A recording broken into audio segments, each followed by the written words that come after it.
নোয়াখালীর সদর উপজেলায় মাদ্রাসায় শারীরিক ও মানসিক নির্যাতন করে হিফজ বিভাগের ছাত্র জুবায়ের ইবনে জুদানকে হত্যার ঘটনায় জড়িতদের বিচার দাবিতে মানববন্ধন ও বিক্ষোভ মিছিল করা হয়েছে। শনিবার সকাল ১১টা থেকে ঘণ্টাব্যাপী সদর উপজেলার নোয়াখালী ইউনিয়ন পরিষদ কার্যালয়ের সামনে নিহত জুদানের এলাকাবাসী ব্যানারে এ মানববন্ধন ও বিক্ষোভ মিছিল করা হয়। মানববন্ধন ও বিক্ষোভ মিছিলে নিহত জুদানের স্বজন ও এলাকাবাসী অংশগ্রহণ করেন। এ সময় প্রতিবাদ সমাবেশে বক্তাগণ অভিযোগ করেন, গত ৩০ এপ্রিল নোয়াখালী সদর উপজেলার তাজপিদুল কোরআন সুবহানিয়া মাদ্রাসায় হিফজ বিভাগের ছাত্র জুবায়ের ইবনে জুদানের মৃত্যু হয়। মাদ্রাসায় শারীরিক ও মানসিক নির্যাতন চালিয়ে তাকে হত্যা করা হয় বলে অভিযোগ করেন তারা। এবার পরে সে আমারে বললো যে দাদা আমি কইছি আমার চুল ছোটো করতো, এখন চুলটা আমার কাঁচায় ফেলে দিছি একদম। তারপরে একটা বাচ্চারা যে গিয়েছে বাচ্চা কাজের শাস্তিমূলক এটা করছে, ওই যে প্রধান শিক্ষকও বলছে যে আমি শাস্তি শুরু ফেলেছি এটার পরে যেদিন মারা গেছে সেদিন তারা আমাদেরকে খবর দেয় নাই। আমরা রিসালের কাছে খবর পাই, আমরা দৌড়ে দেখি যে তারা পাই নাই। আর এই ঘটনায় নিহতের পরিবারের পক্ষ থেকে থানায় অভিযোগ দেওয়া হলেও পুলিশ তা মামলা হিসেবে নেয়নি এবং হত্যায় জড়িতদের কাউকে গ্রেফতার করেনি।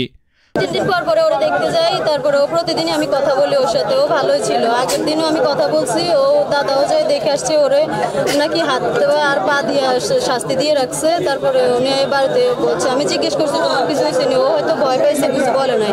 পরের দিন আমি ফোন দিব, আমি আমাদের এলাকার একজন রিক্সাওয়ালা, উনি আমার কাকা হয়, আমার বলছে যে আপনি মাদ্রাসায় চলেন, একটু সমস্যা হয়েছে। তো আমি যাওয়ার পথে আমার হুজুরে ফোন দিয়ে বলতেছে আপনার ছেলে এভাবে ফাঁসিয়ে দিছে, ওরে সদর হাসপাতাল নিয়ে গেছে, আপনি ওইখানে যান। তারপর আমি দৌড়ে ওইখানে গেছি, ওইখানে যাই দেখি যে আমার ছেলে নাই, ওরা কেউ কোনো কথা বলতেছে না। দুজন ছাত্রকে আমি দেখছি, ওরা কিছু বলতেছে না, ওরা ডাইরেক্ট নিয়ে নাকি মর্গে দিয়ে দিছে। আমি ওরা দেখতেও পাই নাই, আমার কিছুই জানাই নাই আগে। আমি এর বাইরে আর কিচ্ছু জানি না। আমি হুজুরকে বলছি বারবার বলছি, ওরা বলতেছে আমার ছেলে নাকি আত্মহত্যা বলছে। আমি বলছি ও কিছুতে আত্মহত্যা করতে পারো না। ওর সাথে আমি আগের দিনও কথা বলছি, ও ভালোই ছিল, ওর কোনো অসুখ বিসুখ কিচ্ছু ছিল না।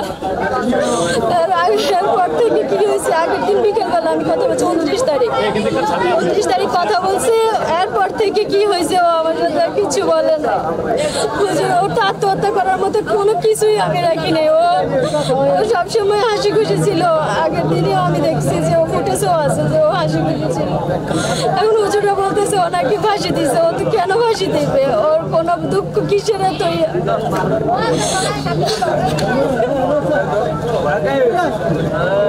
বক্তাগণ ঘটনার সাথে জড়িতদের দ্রুত আইনের আওতায় আনার দাবি জানান। জুদান হত্যা যে বিচার, আমরা এখানে ও একটা মাদ্রাসার ছাত্র, আমরা আজ দীর্ঘদিন যাবৎ এটা মামলা হয়েছে, কিন্তু আমরা প্রশাসনিকভাবে কোনো সাহায্য পাচ্ছি না।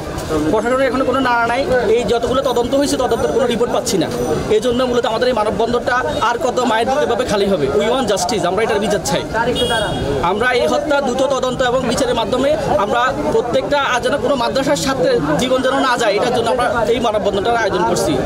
নিহত জুবায়ের ইবনে জুদান সদর উপজেলার নোয়াখালী ইউনিয়নের মধ্যম চর ওরিয়া গ্রামের ওমান প্রবাসী আমিরুল ইসলাম সুহেলের ছেলে। সে নোয়াখালী পৌরসভার সোনাপুর মহব্বতপুর এলাকার তাজপিদুল কোরআন সুবহানিয়া মাদ্রাসার হিফজ বিভাগের ছাত্র ছিল। বিক্ষোভে নিহত জুদানের বাবা আমিনুল ইসলাম সুহেল বলেন,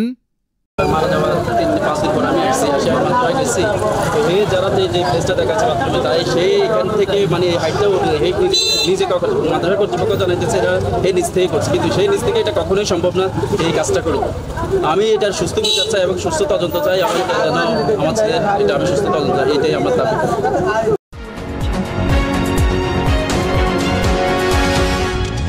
NK টেলিভিশন, নোয়াখালীর কথা বলে।